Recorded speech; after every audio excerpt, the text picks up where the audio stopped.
Are you curious about discovering ways of making your life better? Then welcome to my podcast. I'm Bob Nickman, and this is The Exploding Human.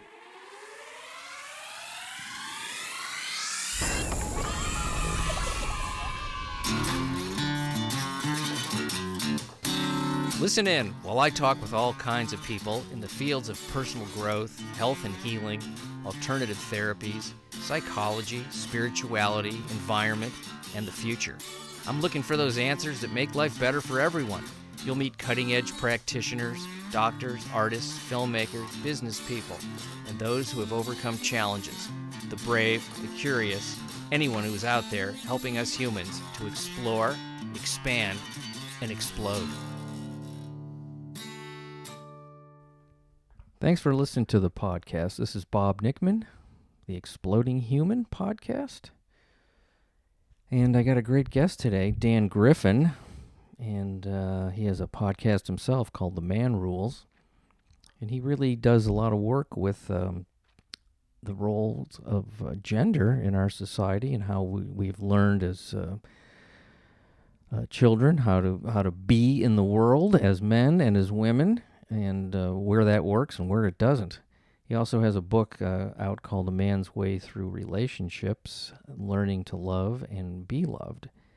And we talk a lot about what are the things that we learned as little boys and how do men view the world and how do we think we're supposed to act and what actually works for us and what doesn't. It's a great talk. He even runs me through some of the exercises that he does in his weekend workshops.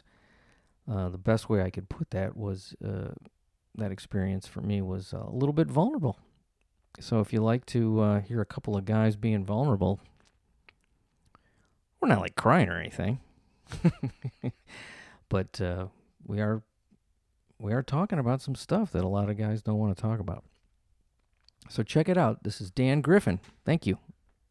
Plug the website, and then we'll talk about what you do. Sweet. Before people even know who I am, it's dangriffin.com, Griffin.com. All things men. If you're a man, you want to go to that site. If you're a woman, you definitely want to go to that site. If you're not sure where you fit on the whole gender continuum, I think I could still help. Yeah, because women might not think that they can learn anything there, but it's kind of like looking at the guy's playbook, isn't it?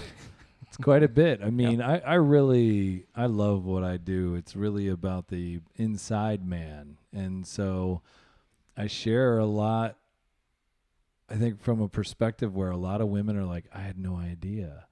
It forces compassion is what women tell me. It's like, I do a lot of trainings and workshops, and women, especially if it's a 2 or 3 day one that I do, women will come back and they'll say, I saw my husband for the first time in 20 years. How much do women not understand what it's like to be a guy? Fundamentally. And see what obstructs, I think, a lot of women, and ladies, just take a deep breath, because this is going to sound sexist, but I promise you it's not. What can get in the way is the assumptions women make about what they think they already know about men. What are some of those assumptions? That we're simple, that we're not as complicated as we are, or that the external behavior is a clear indication of the internal life. Where for men, it's so often not the case, right? I mean, our anger often dissembles fear and insecurity and shame.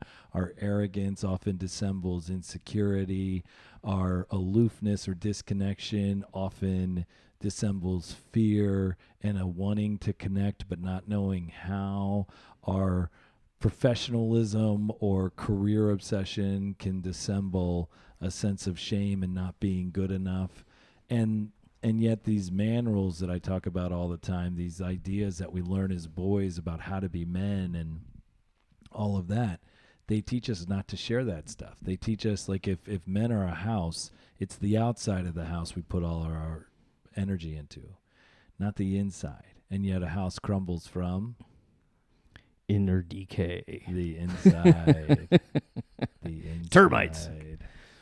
I think I'm gonna get a microphone like this and just walk around my house. These are great. Yeah. These are If heavy my duty. wife or my daughter wants to talk to me, they're gonna have to put on headphones and get a mic like this. Don't you feel like you're really doing something when you're Oh, holding a man. Shure This- SM58? I This mean, is like, they're rock and roll singer mics. That's what they yeah. are. They're band mics. well, there you go. You can That's- drop these from 20-story building There you go. like a man. So let me tell you, this is something that happened to me. I was at a party with some people, and this woman was talking about her husband, not in a very positive light. He was there. And I said, I get the feeling you think because he can't read your mind, you think he doesn't love you that much. And I don't think you understand that men cannot read women's minds. And she, you know what her answer was? Well. And I would also say the opposite, right? Women can't read our minds, but sometimes they think they can. And so I think, at the end of the day, it would be a real disservice to make this about men versus women or women versus men, which I think a lot of the rhetoric likes to do. And I don't think that's it. And I also don't think men are from Mars and women are from Venus. What I say all the time is men are from like France and women are from Spain. There is a different language, but the root of those languages is a very common experience, and it's called our humanity. When you hear women who are really authentic and open and men who are really authentic and open, what we're really talking about is the human experience, but all of our stuff around gender can get in the way of those connections. And so I think that's part of it. So we operate from this place of men and women are so different, then we believe that, then we say that's how men are and that's how women are, and then not holding ourselves responsible for creating connection and intimacy then becomes a way of just saying, well, he's just like that. What do you think it is that keeps us from, and this is true of all genders and mixes of genders, talking to each other in a way that we can get from a place of discord to a place where we're getting along and communicating and not feeling threatened and not feeling like I'm not understood? Where do we learn that, and how do we get better at that? It's a great question. I mean, one, I think it's gotten worse, right? Because people are so used to being around people that agree with them. And if they don't agree with them, there's something wrong with that person. And so, one, I think it is embracing conflict. That if we can understand that part of what makes a relationship powerful is the conflict, that conflict is good. In the work that I do, I talk about the holy trinity of connection, the holy trinity of relationships, the triumvirate, if you will, which is connection, disconnection, and reconnection. And that reconnection is the really critical one, right? Because connection, women are taught all about connection. Men are taught more about disconnection. But it's the reconnection that's the real challenge. We've had conflict, and then we need to reconnect. Or I'm making up a lot of stuff about you, and I don't even realize I'm doing that, and I'm treating it as real. Well, that's a disconnection. So how do I reconnect? And so some of it, I think, comes from personal awareness, so cultivating enough personal awareness. Then there's the emotion that goes with it. Mm-hmm. And then it's just being willing to have tough conversations in a respectful way. And I think that's getting tougher, right? Because it's like there's a lot of wonderful structures out there. Nonviolent communication is a whole structure and framework for people having difficult conversations. There's a lot of other models out there, but the whole idea is that it's self-awareness, it's respect, and it's compassion, and then communicating within that. These seminars that you do, Yeah. Is it mostly men that are coming to these, or is it couples? Can you give me like an overview of like how that might go over a couple of days? Sure. So primarily, I work in the addictions and mental health world, right? I'm just now starting to move outside of that. So primarily, these are professionals, and they're men and women, and they work with men in some capacity. Oh, so you're actually training people that are helping other people. Yeah, practitioners of some type. Now, I also do a men's workshop, And what's interesting, right, is I do this workshop at a place called the Meadows in Arizona, and I'm a senior fellow there. So I was doing this workshop, and I had it only for men. And they were like, well, we got a bunch of women calling to see if they can do it. And I'm like, really? And my first instinct was like, no. We opened it up to women, and it was amazing. It was amazing because what it really is, the work that I do is it's about people taking a deep, deep look at the messages we've internalized around gender, around being men and being women. You know, I call them the man rules and the woman rules. And the analogy the thing that I use all the time, John, is this thing where it's like we are all like fish in the water, right? So we don't realize we're in the water, and water is our consciousness. And so we're like, you know, when somebody comes up and says, well, hey, how's the water? And we're like, well, what water? Like, that's reality for us. And gender is a huge, huge part of that reality. Like, we're constantly interacting in the world of gender, but we don't necessarily see it. So what I do is I try to make the unseen seen and the unknown known and the unconscious more conscious. And that's what I really talk about is conscious masculinity, conscious femininity. And in that space, we're all in the same water. Women are in the water, and they've internalized the man rules and the woman rules, and men are in the water and internalize the man rules and the woman rules. And then we're just trying to navigate it.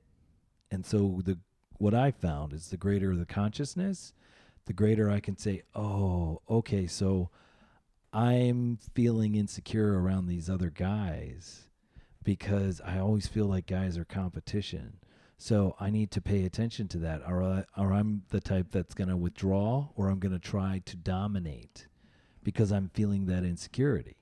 You know, oh, I'm with these women, and, you know, one of the things I need to be careful of is thinking I still need to feel attractive to women because of my own insecurity. Even though I'm happily married, I need to be mindful of that. Yeah. So it's like, it's that kind of stuff.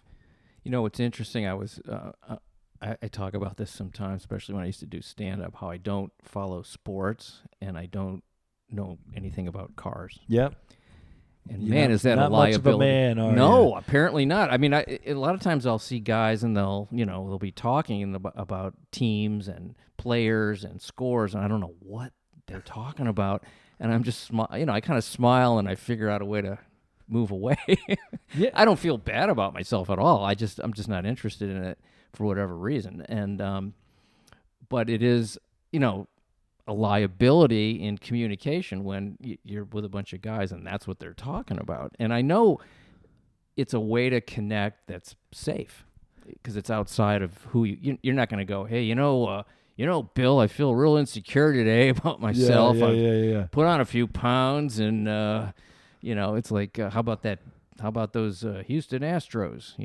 That's an easy thing to talk about. And it is a way to connect, right? I mean, like I was in the airport one time and I saw this guy and he's just the mannerisms and stuff. I'm like, he's tired. Looks like he's tired and he looks like he might be feeling a little bit lonely.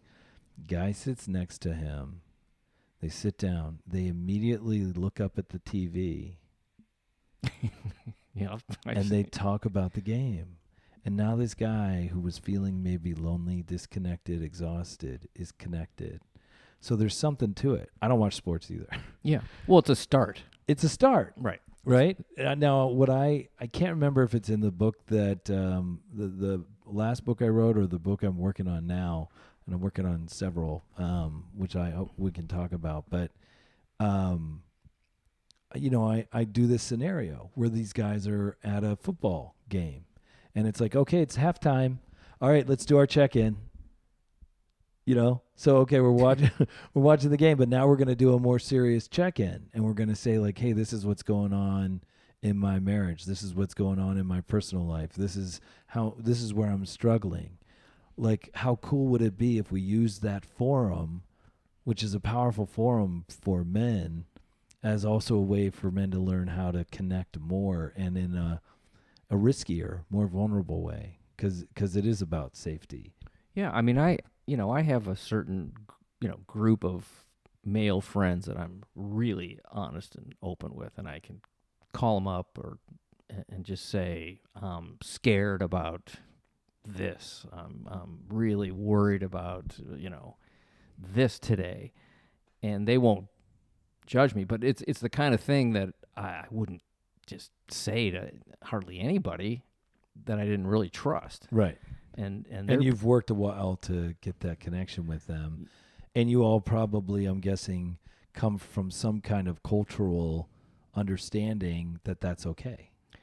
Well, yeah, but it's hard. It's still hard. As much as I trust those people, it's not my go-to. Whereas my wife, I mean, she's, her friends, she'll just, I mean, they seem much more adept at and comfortable with even crying or talking about how they're feeling. And that maybe that's just training. Maybe that's a biological difference. I don't really know. Well, so here's how I talk about it, right? So part of the water when it comes to gender is, and I do this in all the talks I give, right? But I'll ask you, when a woman's pregnant, what's one of the first questions we ask? Boy or girl? Are you having a boy or a girl? Yeah. Right? So we ask them, are you having a boy or a girl? And oftentimes they find out, and oftentimes they tell us. And as a result of that, they're starting to write a narrative about this baby before it's even born. And the narrative they're writing, that matters because they begin to invest in that narrative. And what I know from some research is that when that baby is born, if it's a baby boy, and we know it's a boy, that baby boy is held less, caressed less, soothed less, talked to in a sterner tone, treated more roughly, allowed to be by himself longer. All of that, from a perspective of connection, is disconnection. So from the moment boys are born, we are trained in disconnection. Little girls are soothed more, talked to in a softer tone, treated more delicately, given more affection, more caressing. So from the moment little girls are born and their little brains are starting to form, there's already a space of connection. And so play that out to when we're adults. And so is it genetic? It's always, to me, the answer is always both. Yeah, it would have to be some sort of a combination and a percentage depending on the person that's doing the child rearing. Exactly. But my first thing when you were talking about that is I would think, this is just that a mother would hold and caress a boy or a girl almost exactly the same amount because they're the mother and it's a very instinctual thing.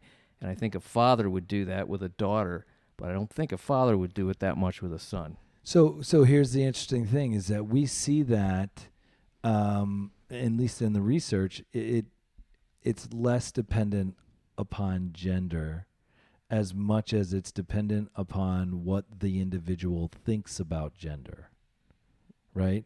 So a man who is already kind of thinking about nurturing and wanting to do things differently with his son is probably going to do that. But for a woman who has some pretty fixed ideas about men and boys is probably going to be okay with some of that. And then it's also like the hospital staff and the doctors. It's not just the family. And then it's the extended family and it's over time. So you're right. I mean, even some people are calling into question this whole idea of the mother's instinct.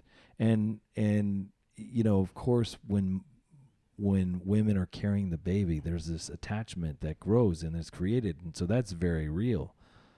But like a mother's instinct, there's some people who even challenge that somehow that puts an incredible pressure on women to have to know how to mother and can't ask for help and can't get support around it because they're supposed to know exactly instinctively what to do, or it can reinforce some shame that some women might have around, like they got angry at their kid, but a real mom isn't supposed to do that, and that goes against the motherly instinct. And so the space that I play in is so interesting because there are so many different ideas about men and about women, and it's not until we start talking about them that we begin to really realize like how attached we are to these certain ideas. And so that's part of what I do, right? Is like, I don't define gender a specific way, and I don't define men or women a certain way. I just encourage an inquiry that has us begin to name as much as we can that is impacting our perspective and our perception of the individuals. Do you do exercises? Uh-huh. Can we try something? Yeah. Okay. Absolutely. I'm curious to see how I respond to things. It's like, Yeah. So I've already noticed a couple of things as you were talking. Like, well, so I'd be interested into some of what you've noticed, but it's a building sort of process. So the first thing I would do, and now I wish we had done some planning because I'd have like a flip chart, but the first thing that I do with everybody is I do a little piece on the water, and I kind of begin to unpack that for everybody and kind of show like how we're surrounded in it. Like the water that we're in is just so constant. I mean, when you look at these flowers in our house right now, what do you make up about those flowers? What do you interpret about those flowers? well, the first thing is that your wife got them. That they're for my wife because they're flowers, right? Yes. And of course, flowers are only for women. You either bought them for her Uh-huh. or she brought them in herself. Because I wasn't buying them. Yeah. Right? And then look at the colors. Yeah. Well, they're bright and they're happy and they're Pink and purple. yeah. So even that, like I take a whole moment sometimes to deconstruct the colors. Like, what is it about these colors that automatically we apply gender to? You know, what if I told you those are my flowers that some friends got for me? Yeah. Yeah. I mean, they're not. But what if I told you that? No, I knew. mean, I knew they were. I know, but you're laughing, and they're. I mean, because I have a judgment about it. Absolutely. right. Yeah. And absolutely. So right. So we begin to pay attention to that judgment. So what I would do is I would say, okay, so the first thing that I want you to do is I want you to name all of the man rules that you can think of, all of these ideas that we have, that we carry around us that tell us that how boys identify as real men. So just name some of the rules. What are some of the rules? Well, be strong, Okay. physically strong. Yep. Don't cry. Don't cry. Don't show weakness to Yep. other men or women. Yep. Be a very consistently aggressive breadwinner. Yep. Get into sports. Yep. Learn how to handle heavy machinery and cars. Yep. Spend time with other men in a way that is superficial Uh-huh. and sort of, I guess, jocular and either, physical roughhousing or, kind of trash talk. And what about sex? What are the man rules around sex? The man rules around sex are based on performance and quantity. Uh-huh. And notches in the belt. I mean, this is not me, but this is what I have learned. Yeah. From society tells me that I'm supposed to do that. Yeah. It's about conquest Uh-huh. and being virile. These are the same ones that come up every single time I do this, right? Yeah. And there's a lot of don'ts. Don't cry, don't ask for help, don't be weak, don't be vulnerable. Those don'ts are significant, right? Because they're telling men who more not to be than who we can be. What's also really interesting about the don'ts is, like, let's imagine, again, like we had a list of them. Don't ask for help, don't cry, don't be vulnerable, don't share feelings. And then if we got rid of the don'ts, ask for help, be vulnerable, cry, be weak, who do we tend to associate that with? Yeah, women, of course. Women, Yeah. right? So deeply, deeply embedded in the man rules is don't be a girl, is a really, really big rule of don't be a girl. Don't have flowers. Like that which we associate with girls and women that really has no inherent A plant true, doesn't have. It's a plant. It's just flowers, right? With a pink bow and some pink roses, but it's really clear that those are supposed to be for women and feminine. So at the heart of a lot of those man rules are these don'ts, and don't be a girl. And then of course there's the man rules around sex, And so, listen, this is the sentence that I've come up with over the years that I've done this. And I use sentence as a double entendre, right? Because of the impact of the expectations and the man rules around sex. Okay? So, have as much sex as possible, whenever possible, with as many hot and different chicks as possible, with as big of a dick as possible. When can I start? Right? But it's a sentence. Yeah. I mean, it's a sentence. I totally understand. That is what. Yeah. So that's the water. But how many men do you think walk around like with that sentence on their mind consciously? With that sentence on their mind when they interact with women or when they're home with their partner or when they're hanging out with other guys. But that sentence is driving a lot of our interactions and how we view things. So that's why I call it the water, and that's why I think just making that conscious. Like, can you imagine if families had the man rules up on their wall and the woman rules up on their wall, and they were just constantly checking in about it and just saying like, oh, yeah, I guess I'm slipping into those man rules again. Sorry about that, honey. Yeah, I really have a lot of fear coming up, so I know I was acting like an asshole, but, that's really, oh, gosh, you know what? Yeah, I guess you're right because, I realize I don't actually have to take care of everybody emotionally, and I was putting so much pressure on myself to be perfect and take care of everyone else. And, I know that that's a woman. I mean, like, what a way for people to connect because it's a template, right? I mean, it's not the only way, but man, does it run deep. Yeah. It runs very, very deep. So in the trainings I do, that's what we do. We actually put the man rules and the woman rules up on the wall, and it becomes a new context for everything else that we do. So there's lots of different exercises we do, but I'll let me think of a couple that'd be good. Sure. All right, let's do the house. Okay, so we actually do a house. I want you to think about the outside of your house. So who you are on the outside and who you are on the inside. Okay, so get as open and honest as you can for your listeners because this is the exploding human. So this is all about you that explosion's meaningless if there's not a lot put into it. I agree, and I'm not afraid to look bad. I don't think you could have a podcast with that name and do that. Okay. Well, I hope I surprise myself. Yeah. So talk about who is that guy on the outside that people see, and I want to hear it uncensored, good and bad. Just describe the outside of your house. You mean my physical appearance or how I move in the world and all what people of it. see? All of it, yeah. How you interact in the world externally and what people see. Wow. Yeah. See, that alone is a big question. Yeah. Ouch. Yeah. I don't want to do it. It's my first reaction. Yeah, okay, so there you go. That was my first feeling like, why do, Yeah, why would I do that? Why would I do that? Right. Okay. Because that's vulnerable and I don't want to feel that, Right. which is, I guess for me, I'm, I would think, some of this is I've been told is that I'm a little distant, Okay. quiet, Yeah. hard to read, Yep. funny Okay. when I put it out there, Yeah. a nice guy, Yeah. and intelligent. Okay.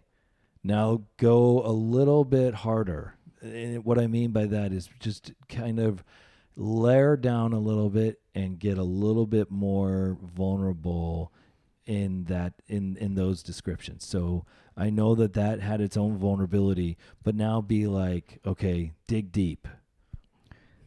How am I first meeting you, and what am I making up about you, and how are you coming across to me? I would he's a little guarded. This Okay. is you talking about me. Yep. He's not quite as open as I would like. I'm trying to read this guy and I can't quite figure him out. Okay. He seems a little scared. Okay. How about some of the physical presentation? Well, what I look like physically, Yeah. or how yeah. I'm presenting because myself. aren't I making stuff up about you Well, based on how you look? Sure. Yeah. Short guy, bald, with glasses, probably bookish. Okay. But seems fairly confident with himself. Okay. That's how I would imagine I would be viewed by Okay. people. So that's the outside of your house. Mm-hmm. Neither good nor bad, just what's so, right? Yeah. Now, I'm enjoying this, by the way. good. I'm slightly uncomfortable, but Yeah. I'm enjoying it too. Well, wait till we get to the Okay. wait till we get to the anger funnel.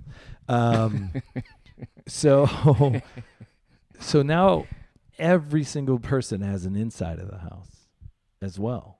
Now the inside of the house it's the stuff that's going on inside of John that I don't even know about. Bob. Or Bob. I noticed earlier you called me John, and I went, Why did I think it was John? I don't know. Well, whatever. It's okay. fine. Well, I love that it's like it's Tom. All right. So Tom. Now I'm just gonna try to make up for it. I'm just gonna keep calling you a bunch of names like I'm doing it on purpose. All right. It's an easy All mistake to make. They're both sort of names. And of course, you know what's gonna happen. Yeah. Is now I'm gonna forget which is the actual one because I'm gonna be like, well, wait, did I think it was Bob and it's John, or did I think it was John and it's Bob? But I got it. It's Bob. Yeah. Right. It is. All right. So I'm Dave. Dan. Oh, sorry, Dan. But you almost fooled me because we had the first two letters were the same. Well, that's what I was going for. Yeah, or I was going to say Don. I'm Don. You ever call somebody by the wrong name and they don't correct you for years? Yes. And then like 4 or 5 years in, they go, oh, by the way, my name's Eric. It's not Steve. Why didn't you tell me? It didn't matter. Whatever. I didn't want to embarrass you. I didn't want to. I didn't want to embarrass you. Right. Isn't that funny? It's like, yeah. I've noticed that culturally too, but that's an aside. Okay, so Tom. Okay. So Bob. We're going deeper now. All right, Bob. Okay. So we're kind of going deeper, right? We're going on to the inside of the house. So who is Bob interacting on a regular day-to-day basis that I may or may not know about you? A little cautious. Okay. Figuring out where I fit in or don't fit in. There's some arrogance, but you're not going to see it that overtly. The nice guy hides a little bit of arrogance. Yeah. Okay. Yes. Okay. You know, a little bit of is this person going to live up to my? Are they going to pass my tests that I give silently? Excellent. Yeah. I'd like to know how I do. No, you're fine. Okay. Yeah. All right. You're good. All right. And what I notice is those tests are harsher, and then once a few of them get passed, then it's easier to pass even more. Okay. It's almost, well, it's not almost. It is. It's a guarded technique to slowly let people in so I don't get hurt. Okay. It's a fear of vulnerability and of giving out too much information, so I'm not going to get hurt. Okay. So what else is going on inside of you? What when you interact with people, what else might be like? Just think of some of the qualities that I may or may not know about you that are powerful parts of who Bob is. That I wouldn't know unless I actually really got to know you and you shared them with me. Well, I would. Underneath it, I really want to make a connection, and I'm not fully feeling safe to do that. Okay. Like I said, I'm guarded that way. Yeah. So you care about people. I do. You care about people. I absolutely do. And you want to be liked. I do, and I pretend that I don't. Aha. There you go. So that's the inside of the house, right? Mm-hmm. Because that's the stuff that's going on. My guess is, can I make up a couple of things? You can tell me if there's some accuracy to them? Just the way I've kind of gotten to know you. Okay. Right? Mm-hmm. So you are, you said part of your external presentation is easygoing, and maybe some of the internal is also easygoing, but there's also kind of opposite of that there's like either an intensity or an anxiety that kind of is there. Sure. that there's a spiritual component for you around this connection and wanting to like care for people and wanting to feel close and good about people, see the best maybe in people, even though you're afraid of the people. That sounds good. Okay. So that's part of the inside of the house. There's more to it. If you had more time, you'd come up with more. Okay. But part of that, right, is just we begin to then think about, we have the outside of our house and they have the inside of our house. And just sharing that is vulnerable. I mean, just what you've shared already had some vulnerability to it, right? Then what I would say is, so think about some of the attributes you have on the outside of your house. What are some of the ones you'd want to keep? And what are some of the ones you'd be willing to let go of and why? The ones I'd want to keep are a sense of humor, Okay. The friendly part of myself, Yep. the ability to listen to other people. Yep. Those are things I really like. Okay. Great. So we want to celebrate those. I do. Okay. Now, what anything on the outside of the house that you'd be willing to discard or change? And why? Well, I'd like to discard the arrogant part. Okay. It doesn't serve me. Yeah. And it actually, it distances me, and it's a part of myself I don't particularly find useful. Yeah. And yet I keep it in my hip pocket. So that's a tough one. Okay. Yeah. Okay. But you have much greater awareness about it than you used to. Yes. Yeah. Okay. I actually find that when things aren't going the way I want them in life, I'm more arrogant. It's an interesting thing. I mean, I can get arrogant when it's going my way. Like, yeah, I did this. I earned this. I'm the, I pulled this off. Yeah. Yeah. But I need it more when it's not going my way and I'm feeling insecure. I've noticed that about myself, and it's an interesting thing. Like, it's almost a way to pull other people down to where I'm actually absolutely feeling. And that's very much a man rules sort of thing, right? Because if the man rules are always telling men we have to be the best, that everything is a competition, that you're not, if you're not number one, really there's number one and then there's the rest. All of that. And if we somehow have to sit in any space where we're not experiencing that, which is all the time for most of us, are we able to sit with that discomfort of being and being that space? Or do we need to mentally or literally judge other people and try to bring them down so that we don't have to feel that discomfort, so we don't have to notice that? And I think that's what plagues a lot of men. I mean, I've never ever met an arrogant man who wasn't deeply insecure. Oh, yeah. That's not original by any means, but right. Getting that man to be able to feel safe enough to share that insecurity and to begin to even see it for himself. I heard a guy once say the tougher they are, the more scared they are. Yeah, there's definitely this kind of contrasting quality of intensity too. So let's talk about, the arrogance is something you'd like to change or get rid of. What about on the inside of the house? What would you like to keep? Compassion. Okay. Kindness. Okay. Vulnerability. I'd like that to get bigger. Okay. I've only recently kind of gotten in touch with more of that, of how afraid of it I've been over the years. Interesting. I actually had done a workshop not that long ago where it really became this discovery of how powerful it was to feel that way, and how much I actually enjoyed it, and how much more attractive I was to other people. Sure. When I am that way. Sure. But man, I guess it's, as we're talking, I just remember being a kid and being vulnerable and feeling like I was getting stomped on. Yeah. Not physically.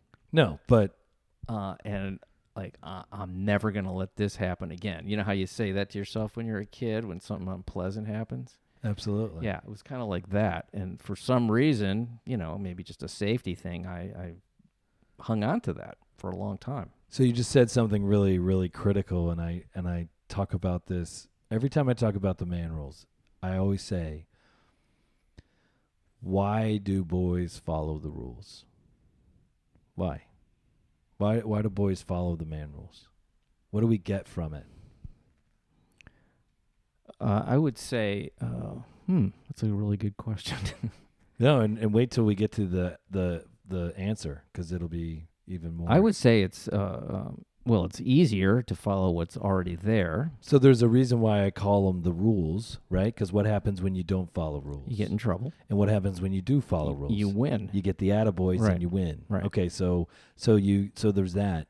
Now, what else do you get for following the rules? Why else do boys follow the rules? What do we get? I think you get safety from following the rules. I think you get to feel like I did it the right way, and if it doesn't go my way, at least I followed the rules. So most people don't get to safety right away, but that is, for me, that's the fundamental experience. What I usually get a lot of the time is, you get acceptance.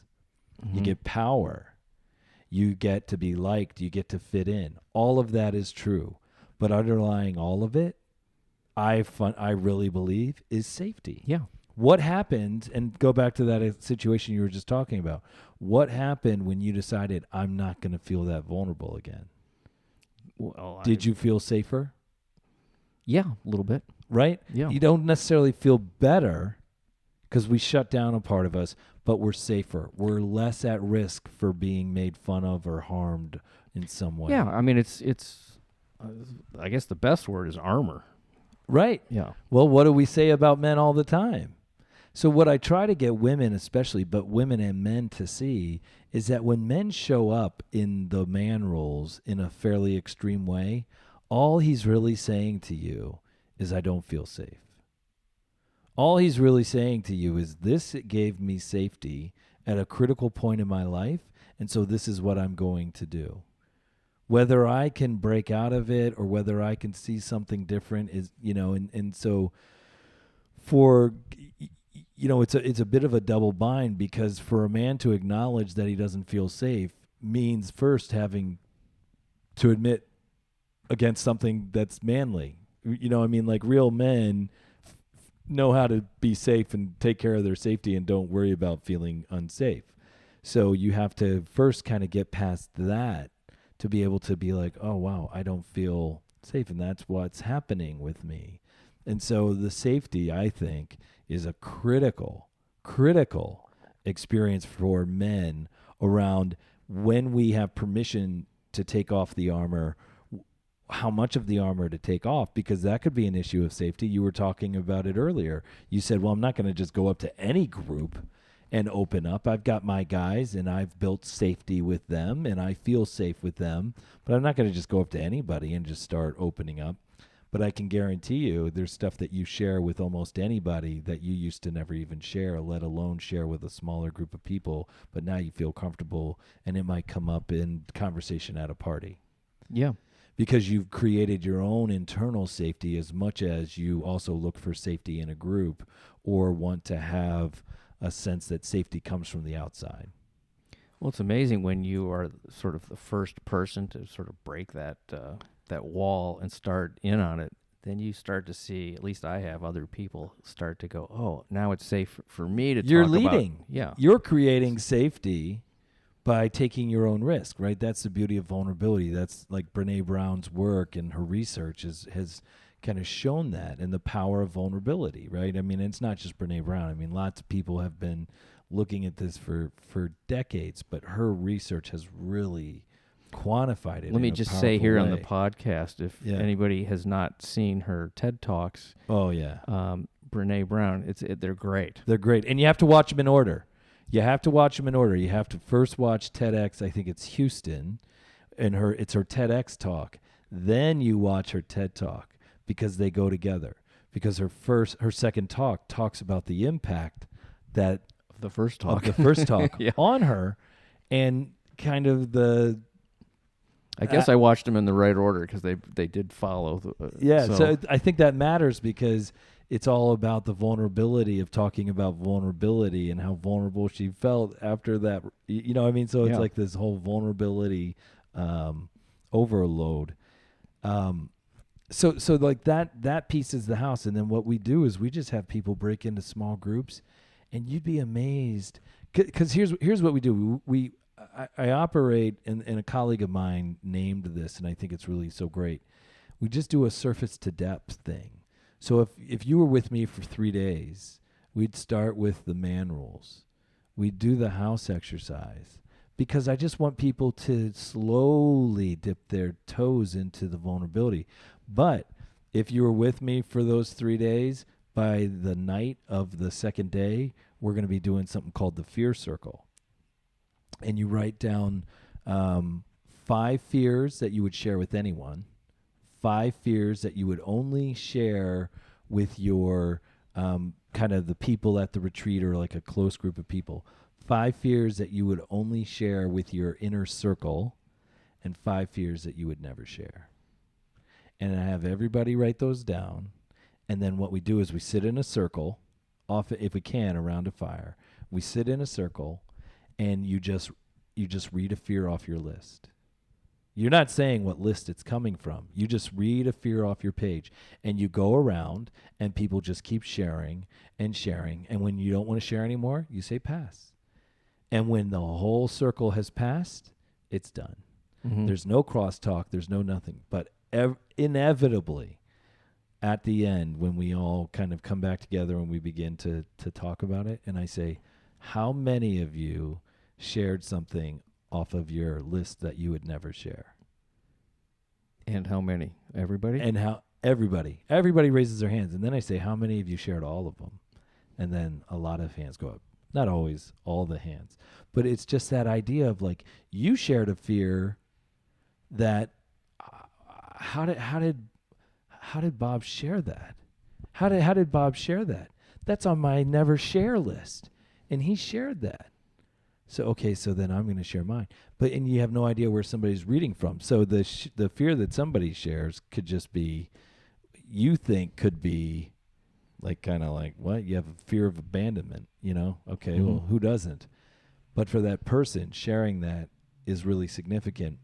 But it's all about the safety of the circle, and it's also about a degree of safety and power of being able to just read it without having to identify where it comes from. So we do that. We do letters to our dads, or a letter that we always, either a letter to our dad or a letter from our dad that we always wanted to receive. And then I'll do one more with you, and then we can talk about anything else you want to talk about. But this is something I love, and I'm actually getting ready to release a small piece online about this, and it's a concept called the anger funnel. Okay. Now, what's your relationship with anger? How would you describe your...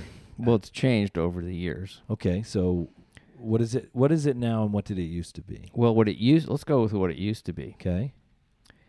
It was a go-to. Uh-huh. And I would see it as a drug. Yeah. I loved it. Yeah. Because it's like a hit of adrenaline. Yeah. There's a physical rush to it. Yeah. And the other part about it that I liked was I always knew who I was when I was angry because I was the angry guy. So there was a laser focus on the thing that was making me angry. Mm. And it was a way to shut out the world the same way, drugs would do. So how has it shifted for you? It's well, I realize that it's pain somewhere underneath it, and it's uncomfortable, and I don't like it. I don't like the feeling as much. Yeah. I don't get the charge out of it. Yeah. It feels as if, what am I not looking at? It's like a road sign to go a little bit deeper to see why. Why is this thing, this outside thing, why am I reacting this way? Yeah. What is going on that I'm so angry? You know, and I have less of it. It's just, it doesn't interest me. It's kind of like chewed gum. from what it used to be. It used to be something I loved it. I liked even people saying, "God, you're so fucking angry." You like that? That I gave you did like it. I liked being that guy. Yeah, I'm that guy. I get to be the angry guy because there is a false sense of power, but there is an ego thing because who wants to be the sad guy? Well, I like that one too. Oh, you do? Yeah. All right. Who wants to be the scared guy? Yeah, I don't know. Who wants that to one be the insecure guy? Right. Who wants to be the guy with all the shame? Yeah. So that's what the anger funnel is, and it sounds like because of the work you've already done, you already have a sense of it. But it can be a fairly revolutionary concept for guys when you just begin to unpack. The idea of the anger funnel is that you have a funnel. And you think of all the human feelings that you can have. And so I just have people name, like, what are all the different feelings that we have? All right, let's put them in a funnel. And for men, they come out as some form of anger. Whether it's silence and isolation and sarcasm to rage. And and when men see that visual, first thing is like, it's like, nah, that's not me. I got problems with anger, but I don't have all that other stuff. But then we begin to slowly kind of pull it back. And then we just do a simple exercise. Can you think of a time most recently when you were angry? When you had some anger? Or is it really kind of something for you that has just really dissipated? Well, not the way, I don't have it the way I used to. Yeah. Which is really good. I'm kind of happy about that now that I'm thinking about it. Yeah, I don't really... there was always a cost, right? There was always Huge. a cost. Yeah. And at a certain point, you realize the adrenaline wasn't worth the hangover. So you're not the best person to do this with, but that's a good thing because of the high level of emotional awareness you have. I'd like to think that am there. Well, I think so. More so than I used to be, that's for sure. I think just, so I can talk about my own anger. I mean, it was a definite go-to thing for me. And then there's the vulnerability that comes with acknowledging how I feel. So like in an interaction with my wife, if the feelings are fear and shame, insecurity, but they can still come out as anger. Now the anger can just be criticism or shutting down. Yeah. Well, I do that. And walking away. Well, that's still anger, right? Okay. So then I guess maybe I'm not as evolved as I'd like to think. No. I don't think it's about evolved. I think it's about it's about degrees. Yeah. It's the little things that we can let go of or not kind of give attention to because they're not as extreme, right? I mean, the literature talks about that, how, well, it's one thing to look at murder. It's another thing to look at gossip as a subtle form of that. And so, for me, I can react however I react to my spouse. But the truth is that I feel hurt. Do I have the courage to tell her that my feelings are hurt? Do I have the courage to tell her that I've got some shame coming up and that's what's actually getting in the way? Do I have the courage or the ability to take a deep breath because I know I'm feeling angry. Like I've got enough awareness and I'm like, okay, what's really going on? What's underneath the anger and what's coming into the funnel? And so what we see is a lot of guys get so much out of this because the go-to is anger, and they really have gotten trained to believe, you make me feel this way, you're making me angry. Right. And we've really trained men two things. We've trained men not to see all feelings as just being human. So we've trained men not to see those feelings. And part of how that is because we have falsely, I believe this. Not everybody agrees with me, but that's fine. Really? Yeah. There's nothing controversial or provocative about anything I've said up until this point. But this one point, not everyone agrees with you. Oh, what's that like? Yeah. Exactly. Oh, that must hurt. So I refer to it as the false gendering of feelings. That at some deep level, we believe that anger is a masculine feeling. Absolutely. But that hurt and sadness and insecurity are passive, weak, and feminine. Yes. That's for women. And that's because women are so emotional, right? We always hear about how emotional women are. The interesting thing is about the research. What the research is showing is that in multiple indicators, in multiple meta-analytical studies, they found that boys and men have higher degrees of emotionality than women, especially as boys. Now, we train that out of them, but... Really? Yes, isn't that fascinating? To me, that is mind-boggling that little boys, babies, little boys, toddlers, have higher degrees of emotionality than girls. But we train it out of boys, and we train it out of them by saying it's not okay. We shame them, but we give them permission for anger. We give them permission for anger partially because of how we respond to that differently than the other. So as men who are angry, we come by it very, very honestly. And for a lot of men, that anger is really about safety. But we falsely gendered all those feelings.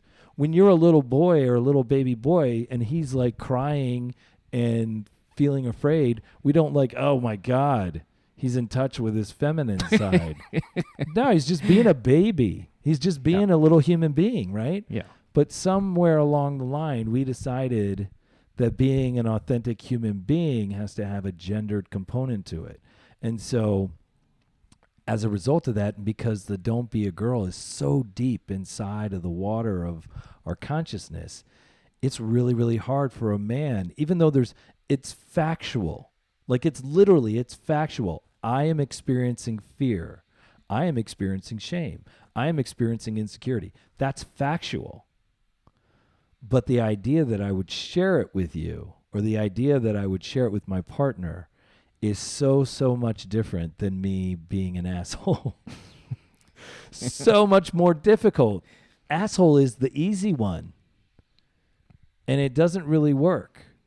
But it's so much harder to say, I really am feeling lonely. I'm really feeling scared. I've got a lot of shame coming up. I keep making up in my mind that you don't love me. Or it's bringing up all the stuff from when I was a little boy. And I didn't even realize that, and I'm taking it out on you, and I'm sorry. I just don't know what else to do. Like, whoa, talk about vulnerable. Talk about creating a totally different space. But you have to be able to layer down enough. And so that's the anger funnel. And so what we do is we ask men to say, just give me an example when you were angry. And now let's back it up. What else was going on? What were you thinking about in that situation? What did you make up in that situation? What other feelings might have been there? Yeah. If you weren't angry, how else do you think you'd be feeling? And we begin to unpack it just through like a standard sort of cognitive behavioral approach. But it's profound for the men because they begin to realize nobody makes them angry, and that their anger is so much more complicated than it seems. And so what I say all the time is it's kind of like if anger from a brain science perspective, it's a very limbic reaction, right? Fight or flight, bam, bam, bam. So part of what we're trying to help men do is slow down. Well, you do have that moment between an external thing that happens and your reaction. There's a choice in the middle of that most of us forget. We don't even realize. We don't even think we have it. Right. So part of what we're teaching men to do is to stretch it out. Because imagine it's like a film, right? So the film, it's, 24 or 50 images per second. But if you slowed it down, you would see in 1 second how many images have actually made up what seems to be movement. Mm-hmm. That's the exact same thing. It's like, oh, okay. So if I can just take a deep breath, if I can be quiet, take a deep breath, and just ask myself, what else is going on? Layer down what other feelings might be there. What is this reminding me of? What past experience is this?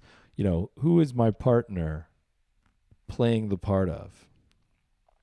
All of that it's so much more powerful. Anger is a false feeling of power. This is an authentic experience of power, but it's much more vulnerable. I don't know what made me just think of this. I did this workshop many years ago. Yeah. almost 30 years ago. Yeah. And one of the things is that we divided up between, it was like two teams. Yeah. And each team had to elect somebody to be the leader. Uh-huh. And both teams picked a very tall, conventionally masculine person to be the leaders. Yeah. It just happened. Yeah. It wasn't it, and I remember thinking, well, I know this guy, and he's kind of fucked up, and he's not really He wouldn't much of a leader. Yeah, I'd be a better leader, is what I was thinking. Yeah. Of course, ego-wise, but of course. But I remember thinking, wow, this is not, people pick this because of the way he looks and sort of moves around externally. Yeah. And I remember thinking, wow, this is supposed to be some sort of a learning workshop, but no one's actually saying that this is what's going on. That's a whole nother layer to this, is that there is still, the dominant narrative is still a masculine narrative. The dominant narrative is still one that holds white men as the most important group. And so, for any woman who's been listening to me up to this point, especially for some of the comments I said earlier, that's what I mean. They have to completely understand that I come from a perspective that understands that part of what I'm trying to do is I'm trying to help women have more access to the guys in their lives, and part of that is by the guys having more access to themselves. And so, because I get, I could have compassion for a man who's an asshole, but that man who's an asshole can hurt a lot of people.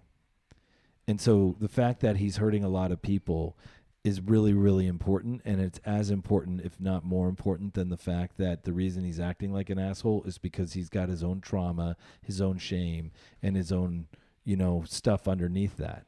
And that's what we can't, forget, that there's still a value we place on men that is greater than women. And that plays out in a lot of significant ways. It's playing out huge, and politically right now. It's and that's a different podcast. It is, but it's an important one, because I'm an optimist, and I think I'm an optimist kind of deep down, even though I often just kind of vacillate. But deep down, I think I'm an optimist, and I believe that this last election is the last gasp. I really do. I think it's the last gasp of that kind of traditional, hegemonic masculinity and all that it entails. That this idea that white men are the most powerful, and that power has to be exhibited by force and strength, and that women are a lesser sex, and that it's okay to objectify and sexually exploit women and still be a powerful leader. It's amazing how much of that's coming out. Look, at the same time that the political stuff is coming out. I'm telling you, I have no fear. I have no fear about that being the case for this country. There's nothing in the history of this country that will ever convince anybody that hatred, division, discrimination, or bias will ever rule the day, will ever win out. And so by virtue of that, I'm an optimist, and I believe that this was a very necessary experience for our culture to realize the pain of those who are hanging on to it. Yeah, and then it doesn't work. And that it's no longer no longer a narrative that this country can live with. You know what else I was noticing? Yeah. I was looking at those people that we're talking about, and they look physically so unhealthy to me. You mean some of the ones that the president guy and all his henchmen. they're like pasty and pudgy, and they look ill to me. Not vibrant, not vibrantly alive, and full of joy and experiencing life in a way that I like to, at my best. They're not even aware of that. That's really, really interesting. When I think about the food they eat, and sometimes they talk about the guy who's the president, eating like a burnt steak with ketchup on it, dead meat with like just junk all over it. It just cracks me up. It's the toxic effects of power. Yeah. Like that it plays out in all the different areas of our lives, but it's really interesting. I think where people kind of really struggle sometimes with the work that I do is that I really preach a message of compassion for men, even really for all men, and it's kind of like, look, I want to help men heal, and I really want to help us raise young boys in a way so that we don't have to be striving and fighting to find compassion for some of the stuff they've done, because we've equipped them differently and prepared them differently to live in this world. And I think some of that's actually happening. I think that's happening with this younger generation of men. I just don't think there's maybe as much consciousness as there could be. Well, there never is. Probably not, right? No, but probably not. That's what we're working toward. Well, I don't know. It's interesting with the name of your podcast. In a relatively short period of the human existence, consciousness really has been exploding. If you look at like those kind of graphs where they show if it were like a huge graph of time, the amount of time that human beings have been on this earth wouldn't even measure if you're looking at some of the other significant ones. Well, so even just in the amount of time that human beings have been on this earth, if that's the only part of the graph that you show, it's a very, very short time that this level of consciousness and people just doing a podcast like you and I are doing, let alone two men doing a podcast like you and I unheard are of doing. when we were kids. That no one. There weren't podcasts, but just the ideas of it. If there's one person we can thank for that, it's probably Oprah Winfrey. It's the Oprahification of our society. Never thought of that. Think about it. But she was kind of the first media celebrity to talk about, she was kind of like the culminating figure. I think you can actually trace a lot of this back to the 12-step movement. There's a reason why the World Council of Religions voted the 12-step movement as the most significant event in the 21st century, in the 20th century. That's a big deal. That's a big deal.